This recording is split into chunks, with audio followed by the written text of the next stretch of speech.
Seguindo o nosso baile aqui, tá?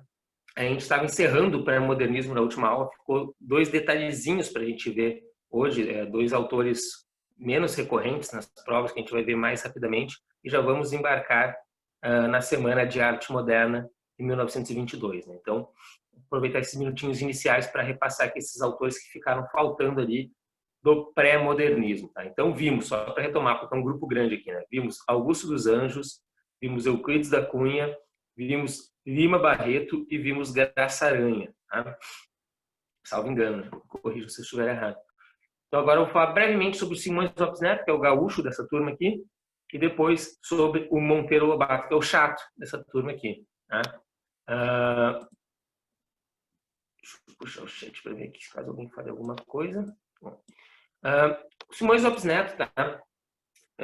Pelotense, ele vai se destacar aqui dentro desse grupo do pré-modernismo, também por ter aquela característica geral que vimos aqui desses autores, que é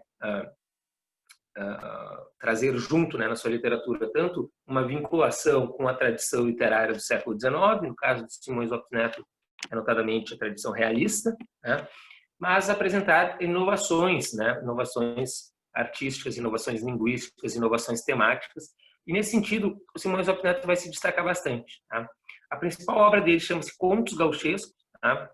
E o que ele vai fazer nessa obra? Né? Uma série de contos que, na verdade, são causos, tá? Contados por um narrador, tá? Que é um homem do Pampa Gaúcho. Então, a gente vai ter como traço aqui, característico da obra de Simões Lopes Neto, o regionalismo, tá?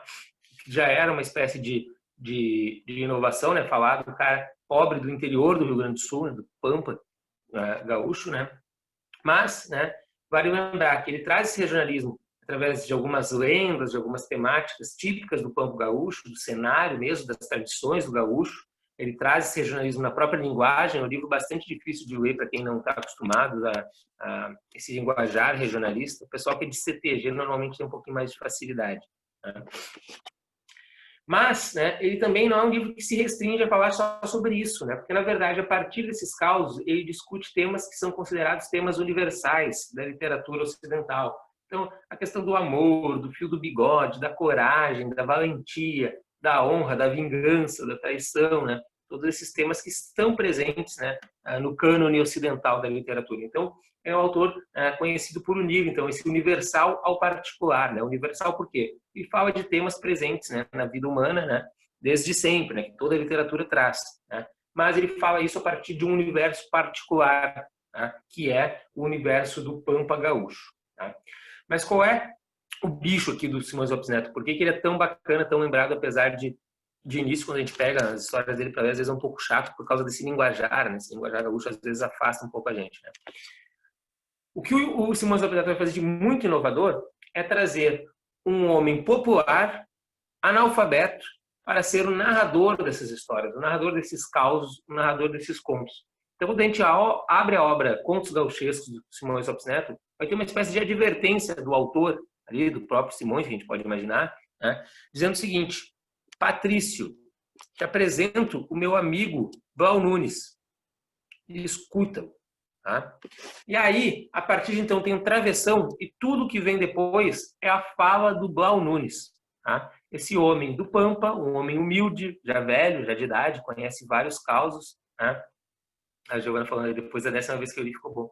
Pois é, não, exatamente. Às vezes a linguagem... Eu acho muito enfadonha toda essa coisa de tradicionalismo. Super respeito quem gosta e tal. Né? Eu sempre achei muito enfadonha essa coisa de se fantasiar de gaúcho e tal. Aliás, até cuidar da linguagem, porque quando eu digo fantasiar, às vezes a galera fica ofendida. Não é fantasiar, é tradição. Tá?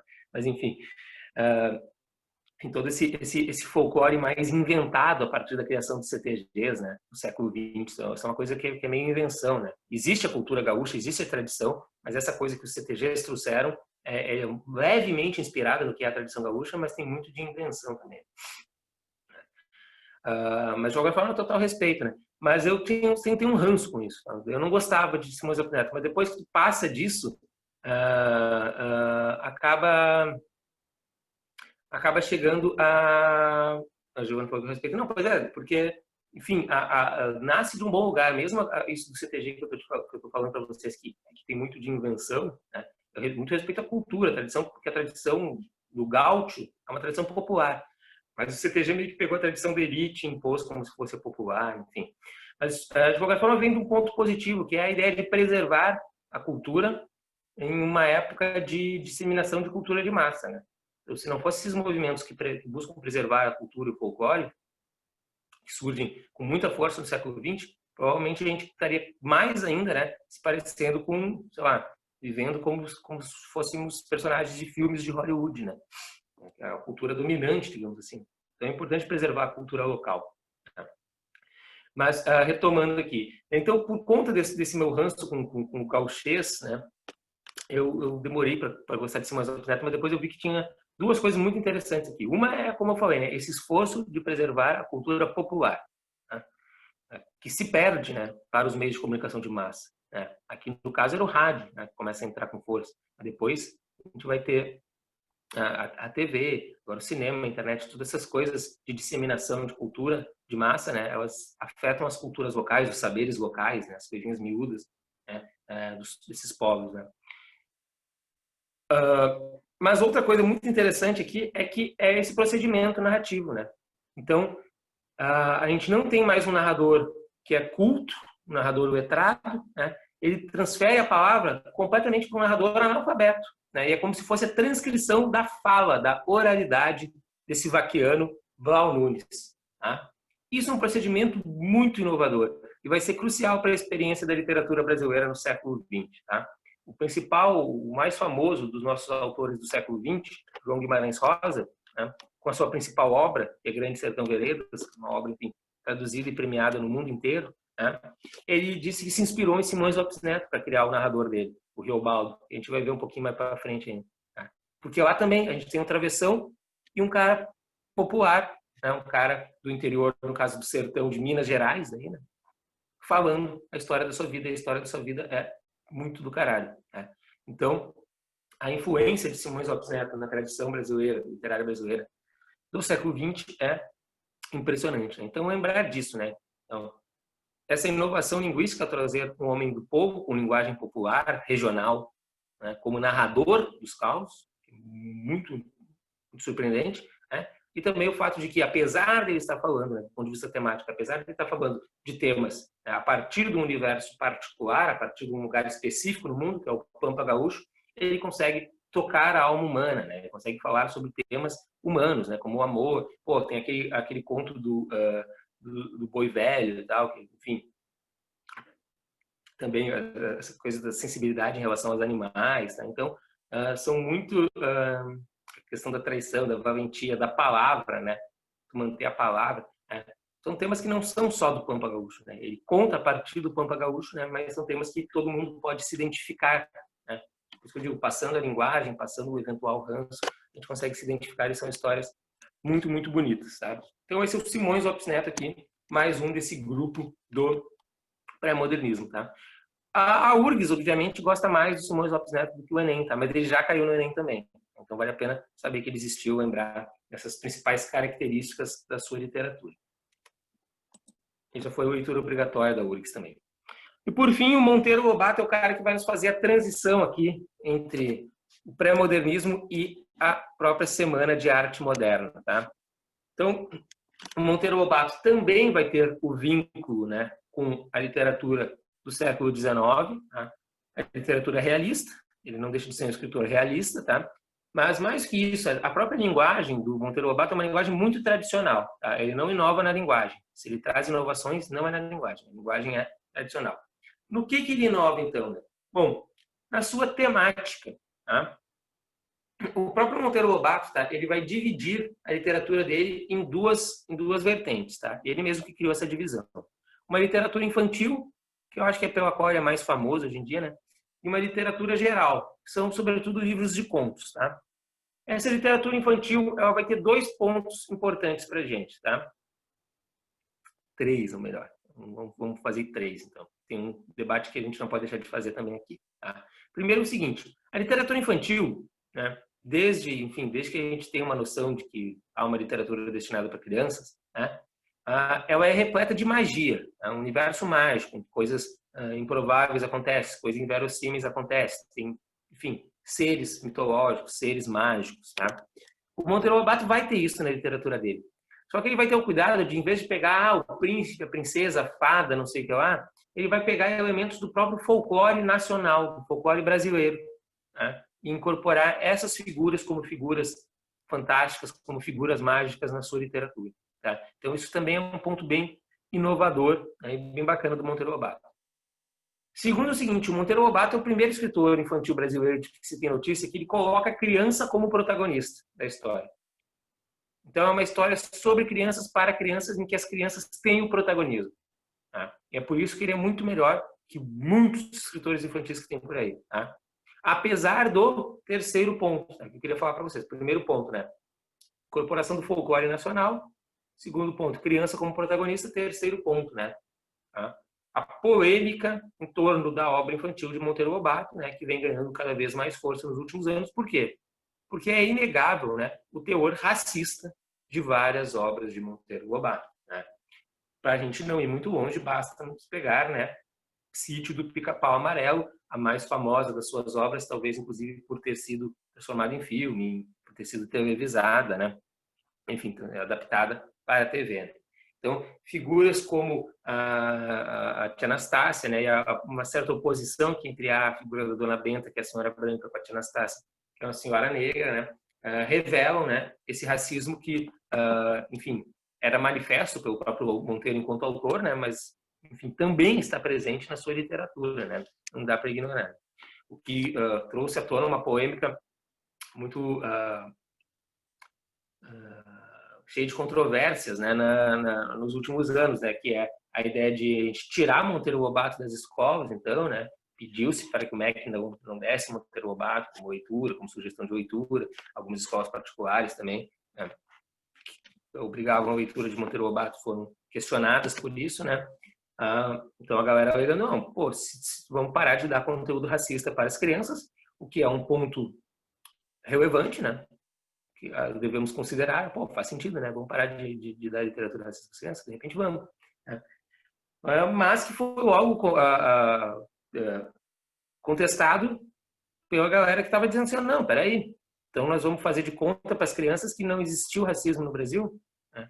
E aí, então, vem aquela sugestão de, não, a gente continua lendo Monteiro Lobato, né? Mas aí, claro, o professor que faz essa mediação de leitura tem que avisar, vocês concordam com isso aqui não parece errado, injusto para vocês, etc. E expor o racismo presente na obra de Monteiro Lobato. Tá? Eu mesmo não tenho não tenho propriamente uma opinião formada a respeito desse tipo de questão, né? Eu sou sempre a favor de mostrar a literatura racista nas escolas, porque senão acabou a literatura brasileira, né? Boa parte da literatura brasileira é racista, e eu também acho que não é escondendo esse problema que a gente faz o debate necessário, né? Mas quando vem, como estamos falando especificamente de literatura infantil, daí eu realmente já não sei mais, né? Então, enfim, só estou trazendo a polêmica para vocês, né? Mas que é um debate interessante de a gente fazer, enfim, né? É um exercício de retórica que a gente pode desenvolver até que nos ajuda nas redações, pode ser repertório, né? Saber disso. Então, por isso que eu trago esse ponto também, né? E, de novo, né? Sem uma posição muito definida, porque eu tenho uma sobrinha de 8 anos, né? Então, eu acompanho bastante o ensino dela e, pô, a escola dela manda tanto livro legal para ela ler, livros infantis legais de autores mais contemporâneos, que eu fico realmente pensando, não sei se tem necessidade de ler esse velho racista quando a gente é novinho mesmo. Mas depois sim, depois é importante conhecer que isso existiu, porque ele não deixa de ser um grande nome da literatura brasileira por isso, né? Mas é preciso criticar, né, essa literatura racista dele com toda certeza. Bom, e a sua literatura geral, tá? Ela é composta de livros de contos, tá? Os 3 principais estão aqui, que é Cidade Mortas, Urupês e Negrinha, na verdade a ordem é Urupês, Cidades Mortas e Negrinhas, né? Como eu falei, com uma linguagem super tradicional, né? A disposição realista, o vínculo dele é com o realismo, né? E com uma temática nova, que é o caipira. É o homem do interior, o homem e a mulher do interior de São Paulo. Tá? Então, trazer esse pobre, né, esse popular, como protagonista, né, das histórias é uma inovação para a época. Tá? Então, isso é o ponto inovador, digamos assim, que o Monteiro Lobato traz. Tá? Mas tem uma coisa curiosa. O Monteiro Lobato ele vai ter um personagem bastante recorrente nesses contos. É um personagem que aparece em mais de um dos contos, tá? Que é o Jeca Tatu. Tá? E o Jeca Tatu vai ser o estereótipo do caipira preguiçoso, do matuto, o cara que quer te enganar, mas quer ficar na boa, não quer trabalhar, tem preguiça de tudo. O cara que não progride por conta da sua preguiça. Essa é a ideia do Jeca Tatu quando ele surge na literatura de Monteiro Lobato. Esse personagem, embora hoje em dia a gente ouça falar menos dele, cada vez menos, eu arrisco dizer que talvez ele seja um dos personagens mais famosos da literatura brasileira. Eu acho que hoje em dia outros personagens ganham mais força. Né? Eu acho que hoje em dia ainda se fala muito de Dom Casmurro e menos de Jeca Tatu. Mas Jeca Tatu se falou muito, e muito durante muito tempo ele chegou a ser personagem trazido como exemplos em santinhos, em panfletos de eleição, tá? Em campanhas à presidência do Brasil. Tá? Então o Jeca Tatu com essa ideia de que é o cara do interior, é o preguiçoso, tá? É o vagabundo, o cara que não quer trabalhar, e seria, portanto, o responsável pelo atraso do Brasil. O Brasil é atrasado porque o Brasil é cheio de Jeca Tatu. É cheio de brasileiro que não quer trabalhar, de vagabundo e tal. E vejamos, não é uma ideia tão estranha, né? A gente ouve isso ainda hoje em dia, né? O problema do Brasil é que o brasileiro é vagabundo e não quer trabalhar, por isso que o Brasil é um país subdesenvolvido, né? Em desenvolvimento. Né? Bom, mas o que acontece? Ao longo da literatura do Monteiro Lobato, esse personagem vai meio que amadurecendo, ou melhor, o próprio Monteiro Lobato vai meio que amadurecendo. E essa ideia sobre o Jeca Tatu vai virar ao contrário. Né? Então, de início, qual é a equação? Né? O Brasil é atrasado porque existem Jecas Tatus, que são preguiçosos, que são vagabundos, que são indolentes e tal. Mas, né, no último conto em que o Monteiro Lobato aborda esse personagem, ele vai ter uma virada de visão. Ele vai dizer, não, o Jeca Tatu ele tem uma doença, que é o amarelão, que é tipo essa preguiça e tal que ele tem, né? E aí um dia vai um médico visitar no interior, que nunca tinha ido, e esse médico descobre, ele tá com verme, então vamos dar um remédio aqui, ele vai se curar. E aí ele toma esse remédio, daí ele se cura, e aí ele vira uma espécie de empreendedor do campo e a coisa começa a dar certo. Né? Daí ele sobe na vida e ganha dinheiro, e a região se desenvolve, aí ele compra trator, emprega gente. Tá? E aí então tem uma virada na visão. Né? Ou seja, mudou agora o discurso do Monteiro Lobato. Né? O que ele dizia antes? Não, já que tu nunca quer trabalhar, não adianta dar oportunidade, porque ele é vagabundo e não quer trabalhar, e é por isso que o Brasil é atrasado. Nesse último arquétipo que ele cria, né, de que não, o cara era doente, mas foi o médico lá, curou ele, né, ele está virando o discurso, ele está dizendo o seguinte, não é porque existem Jeca Tatus que o Brasil é atrasado. Não, porque o Brasil é atrasado, existem Jeca Tatus. O que essas pessoas precisam? De oportunidade. Né?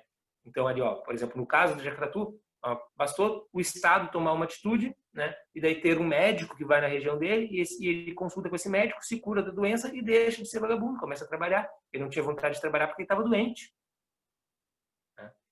Então, há uma virada na visão sobre esse personagem. Esse personagem deixa de ser a causa dos problemas do Brasil e passa a ser a vítima dos problemas do Brasil. Né?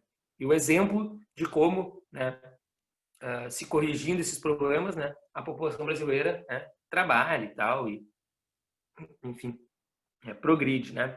E o Brasil poderia deixar de ser, então, um país atrasado nessa visão, né? Então, Monteiro Lobato, lembrar, literatura infantil, literatura geral, né? Linguagem tradicional, realista, né? Mas temática inovadora, o caipira, né? Principalmente o caipira empobrecido das regiões do café que estão perdendo força para a industrialização de São Paulo, né? Lembrar do personagem Jeca Tatu, que tem uma transformação ao longo da literatura do Monteiro Lobato. Começa como o vagabundo que não quer trabalhar, mas na verdade depois vira o causador dos problemas do Brasil, mas depois vira, na verdade, a vítima dos problemas do Brasil. Na verdade, se tivesse oportunidade, trabalharia. Perfeito? Bom, com isso, a gente encerra o pré-modernismo, tá, gente? Mas o Monteiro Lobato, como eu falei, e racista, exatamente. Bem, não dá para esquecer, muito importante lembrar. O Monteiro Lobato e racista e conservador, como a gente vai ver agora. Tá? O Monteiro Lobato ele vai dar a transição para a gente entender o que aconteceu logo depois, em 1922, que é a Semana de Arte Moderna. Agora, o Brasil tem dessas coisas controversas, né? Que um grande filho da puta como o Monteiro Lobato pode ter uma certa importância, assim, inclusive geopolítica no Brasil. Monteiro Lobato, para vocês terem uma ideia, gente, só estou contando uma curiosidade enquanto eu tento arrumar minha tela aqui, para vocês terem uma ideia. O Monteiro Lobato, ele era um cara que dizia, olha, no Brasil tem petróleo, quando ninguém achava que no Brasil tinha petróleo. E aí a galera dizia, não, Lobato, não tem petróleo, deixa de ser doente. E ele dizia, olha que eu acho que tem petróleo no Brasil. E depois descobriu-se que tinha petróleo no Brasil. Boa observação aqui da Giovana também. Simões Lopes Neto também é bastante racista, embora, tá? O Simões Lopes Neto, ele tenha uma ressalva ali, que é o seguinte: o Simões Lopes Neto sempre pode alegar, né, que racista é o Bal Nunes, porque tem um narrador, né? Tá? Tem um narrador Bal Nunes. O Monteiro não. O Monteiro não tem essa mediação, né? O Simões ainda tem essa desculpa. Mas, de fato, se a gente pegar a maneira como o Simões Lopes Neto descreve, por exemplo, o Negro Bonifácio, tá? Todo o conto, né, do Negro Bonifácio, na verdade, até o seu desfecho, também é um desfecho racista, né? Porque ele, enfim, ele descreve o negro como um feio, etc., né, um bruto. E ao final do conto, né, quando a gente descobre que o Bonifácio foi morto pela Tudinha, que era uma moça com quem era linda, com quem ele tinha tido um caso, né, o Bal Nunes vai falar, o que eu não entendo mesmo é que como é que uma moça tão bonita foi ter um caso com um negro, né? Então o mesmo desfecho ali de Negro Bonifácio é um desfecho extremamente racista. Então, muito bem lembrado aí pela Giovana. Bom, então o que acontece? Tá? A gente tinha esses artistas do pré-modernismo, né? Como a gente viu, não eram poucos, né? Isso que a gente viu só os principais, né? Produzindo literatura nas primeiras décadas do século XX, né? Mas apesar deles trazerem alguma inovação, eles ainda estavam fortemente vinculados às estéticas do século XIX. Tá? E, além disso, tá? Acho que eu não estou compartilhando a tela, né? Está tudo meio travado aqui.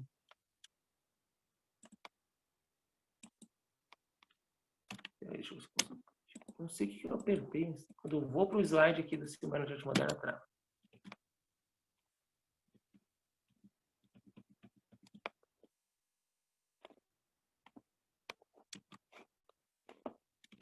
Eita, caralho. Fechou tudo aqui. Deixa eu abrir de novo. Área de trabalho, metamateriais. O meu computador está pedindo um recesso. Modelismo fazia acho que agora vai. Não foi abrir essa merda toda de novo. Tá, gente, eu vou fazer a introdução da Semana de Arte Moderna aqui, só papeando com vocês. E aí, semana que vem a gente pega, semana que vem não, na volta do recesso a gente pega os slides para analisar principalmente as obras de arte. E aqui eu consigo voltar a apoiar, a enxergar o chat. Tá? Bom, então o que acontece? Tá? A gente tinha esse grupo de artistas do pré-modernismo fazendo uma arte que, apesar de trazer inovações, ainda era fortemente vinculada às estéticas tradicionais, às estéticas do século XIX.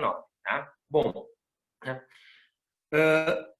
No entanto, como vocês viram com a Prof. Jaque, né, a Europa estava passando por uma verdadeira revolução artística. Ainda que ela se desse aos poucos, lá pela Santa, a gente tem um momento de ruptura que é um momento de surgimento das vanguardas, né?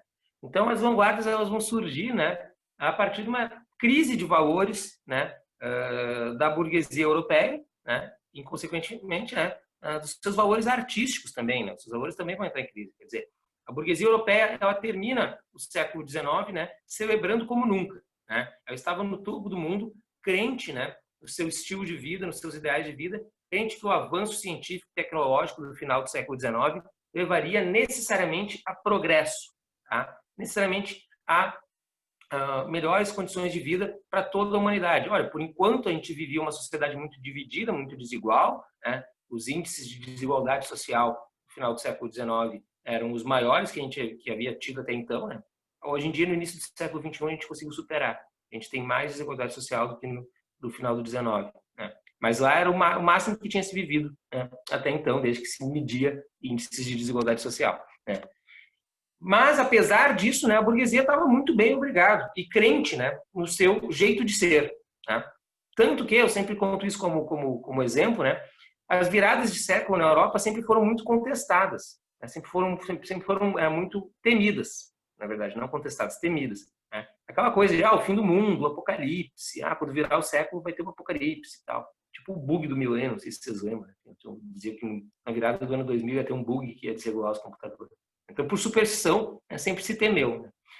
Não tinha esse hábito de se comemorar viradas de século. Bom, mas a virada do século XIX para o século XX foi muito comemorada, porque havia esse clima de otimismo por parte da classe dominante europeia. Então, a burguesia europeia estourou seus champanhes do alto das suas coberturas de Paris, né, achando que o mundo ia ficar muito bem, né, que o avanço científico, que os valores da burguesia levariam o mundo sempre para um caminho melhor. Né. Bom, e eles não podiam estar mais enganados. Né. O início do século XX ele é desgraça atrás de desgraça. Né.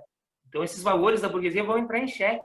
Né. No início do século XX, 1914, Primeira Guerra Mundial, a guerra que mais havia matado gente até então. Depois, a Segunda Guerra vai matar mais ainda. Mas a Segunda Guerra, na verdade, não deixa de ser um desdobramento da Primeira Guerra, né, que era a disputa das potências imperialistas europeias. Né. Bom, a hora que os países da Europa botaram o pau na mesa e foram disputar os territórios. Né. Bom, além da Primeira Guerra Mundial, a gente teve a gripe espanhola, tá? Uma pandemia que matou muita gente. Né? Salvo engano, matou 50 milhões. Né? Vocês confiram ali com os profs de história de vocês. Tá? E em 1917, a gente vai ter a Revolução Soviética. Né? Que, de novo, né, é uma voadora com os dois pés nos valores da burguesia. É uma galera que estava propondo, né, e tomando um Estado, não qualquer Estado, né, a Rússia, né, tomando a Rússia, né, propondo, então, a superação do estilo de vida burguês. Né? Então, vejam só, todo aquele clima de otimismo que marcou a Europa na chamada Belle Époque, né, no final do século XIX, né, ele foi para o espaço. Os valores da burguesia entraram em crise. Como diria Karl Marx, né, tudo que é sólido desmancha no ar. Né? E com isso os valores artísticos também. Então vão surgir uma série de movimentos artísticos radicais de ruptura com a tradição, as chamadas vanguardas europeias. Não por acaso esse nome, né, vanguarda, né, que vem de avant-garde, que é então a parte da frente de um exército. Né? Então movimentos artísticos completamente inovadores, que rompiam com as representações tradicionais, com as representações fotográficas, né? Contestavam a arte tradicional, contestavam a arte acadêmica, mostravam um jeito completamente diferente de se fazer arte. Né? Vocês devem ter visto ali com a Prof. Jaque, por exemplo, o experimentalismo de Marcel Duchamp, por exemplo, o cara lá do Mictório, põe a fonte no museu. Né? Então, o que o Duchamp faz ao levar isso e dizer que é uma escultura dele? Né? Pegar o Mictório virado avesso, assinar e levar para o museu. Né? Ele está transformando o gesto dele em algo artístico. Né? Não é mais o objeto em si, mas é o próprio gesto. Né? Então, quando ele desloca um objeto para dentro de outro contexto e chama de arte, né? E está nos provocando sobre, né? Questionando, né? O que faz com que a gente considere arte aquilo que a gente considera arte. Duchamp dizia, eu sou um artista, então se eu cuspir no chão, meu cuspe é arte. Né? Ou seja, ele questiona os próprios valores artísticos da tradição. Né? E, claro, de fato, muito chocante. Né? E aí, de novo, o que a gente estava fazendo aqui no Brasil? Poema parnasiano. Apesar de existir, então, esses artistas do chamado pré-modernismo que a gente está vendo, né, o prestígio ainda se recaía na cultura brasileira para os parnasianos, para os realistas. Né? Então, sobretudo o parnasianismo, aquela linguagem parnasiana, aquela linguagem beletrista, aquilo era a coisa mais prestigiada que a gente tinha. Pô, há 40 anos fazendo poemas sobre vaso grego. Tá? Desde 1880 até 1920, isso ainda era a coisa mais prestigiada que tínhamos na nossa literatura. Então, é óbvio que um grupo de artistas, né, aqui no Brasil estava insatisfeito com a situação cultural do país. Ele olhava para a Europa, né, e via, porra, dadaísmo, futurismo, cubismo. Né? Olhava aqui para o Brasil, Olavo Bilac e Alberto de Oliveira. Eles se indignavam, mas eles não tinham noção ainda de que eles não estavam sozinhos nessa indignação. Né? Então, a gente já tinha, vejam bem, esse ponto é importante. Em 1920, a gente já tinha gente, artistas, fazendo arte moderna no Brasil. Mas eles não estavam organizados enquanto grupo. Eles estavam, tipo, lutando contra a maré ali, né? Fazendo uma arte diferente, sendo julgado por todo mundo porque estavam muito distante dos valores artísticos do Brasil, que ainda permaneciam os mesmos do século XIX. Né? E vendo a Europa revolucionar completamente as maneiras de se fazer arte. Né? Essa galera precisava de um empurrãozinho para se juntar no grupo. Né? E esse empurrãozinho vem justamente do Monteiro Lobato, do velho chato do Monteiro Lobato. Né? Porque em 1917, a Anita Malfatti, né, ela vai fazer uma exposição em São Paulo, né, mostrando suas obras de arte. Elas estão no slide, eu vou mostrar para vocês na próxima aula. Vocês vão ver que nem é tão assustador quanto a vanguarda. Tá? Mas é um pouquinho diferente da arte tradicional, da arte acadêmica. E isso já foi o suficiente para chocar o Monteiro Lobato. Monteiro Lobato vai visitar a exposição da Anita Malfatti. No dia seguinte, ele publica no jornal, né, uma coluna que ficou conhecida com o nome de Paranoia ou Mistificação, né, em que ele vai chineliar a Anita Malfatti e a arte moderna como um todo. Ele vai dizer, não, a arte moderna é uma coisa de drogado, uma coisa de degenerados, é uma moda passageira, que errou rude, né? A arte moderna tem um arco de pelo menos 50 anos no Brasil. Né? Ele errou muito rude ao dizer que era uma moda passageira.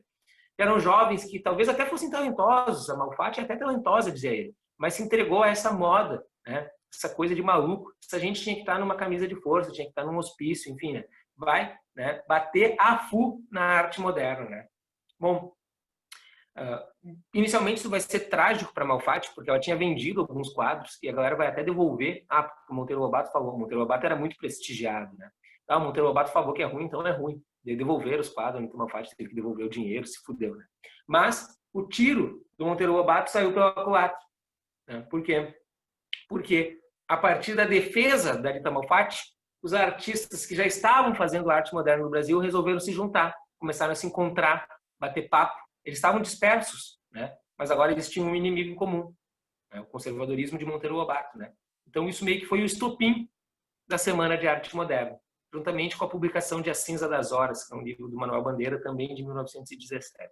Mas esse menos importante, mais importante, a crítica do Lobato. Então essa galera começa a se reunir no Café Trianon, em São Paulo, uma espécie de salão, assim, meio chique, e bater papo. E aí eles vão idealizar, então, uma semana de arte moderna. Mostrar toda a produção de arte moderna que já estava sendo feita no Brasil, né, mas de forma sistemática, incluindo as artes plásticas, a música, a pintura, a pintura já foi, né, a literatura, tá? Tudo em uma grande exposição, tá? Que eles escolheram fazer, escolheram fazer no ano de 1922, por conta da efeméride de 100 anos da independência do Brasil. O que eles vão dizer? O Brasil já estava independente politicamente, mas não estava independente culturalmente. A gente precisava culturalmente ficar independente da Europa. Como? Se inspirando nas vanguardas europeias. Tem uma contradição aqui que vai ser resolvida pelos nossos modernistas, não se preocupem. Se inspirando na arte, atualizando o relógio da cultura brasileira. Tá? Então é assim que surge a Semana de Arte Moderna. Esse é o estopim, né? Então, veja que o Monteiro Lobato, pelo menos para isso, prestou, né? Teve um papel crucial, né? Em juntar, em aglutinar essa galera, para essa galera poder, então, botar os pingos nos is e, enfim, fazer aquele que é considerado o principal acontecimento cultural do século XX brasileiro, que é a Semana de Arte Moderna de 22.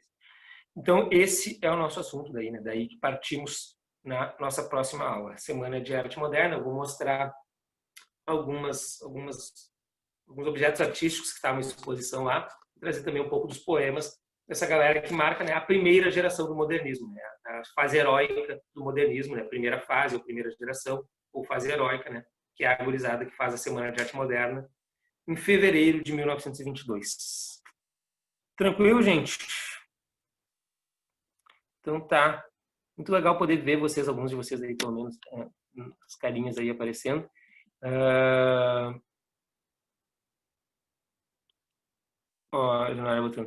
A União Soviética influenciou o questionamento artístico na Europa e o PCB foi fundado no ano da Semana de Arte Moderna aqui. Perfeito, Januária. Esse modernismo triunfante aqui do Brasil, a gente vai ver que teve modernismos em disputas, mas ele tinha uma forte simpatia com os soviéticos, né?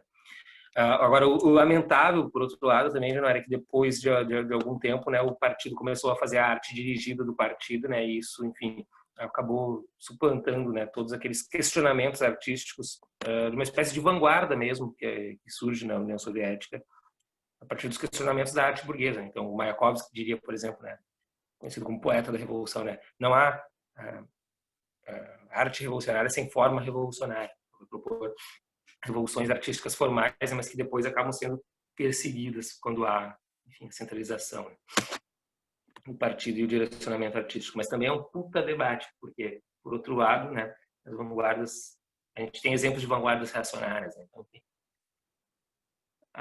não é para principiantes, né? Quer dizer, a gente estuda, eu estudo cada vez entendo menos. Mas é isso aí. Gente, antes de me despedir, obrigado por trazer esses papos também. Eu acho que isso enriquece muito a aula, tá? Quando vocês comentam, falam isso, dão uma opinião e tal, a gente pode divergir, pode concordar, não tem problema. Eu acho que sempre enriquece, tá? Então é isso, gente. Um bom recesso. Como eu falei para vocês, descansem também, tá? Mas, enfim, teremos atividades. Até mais.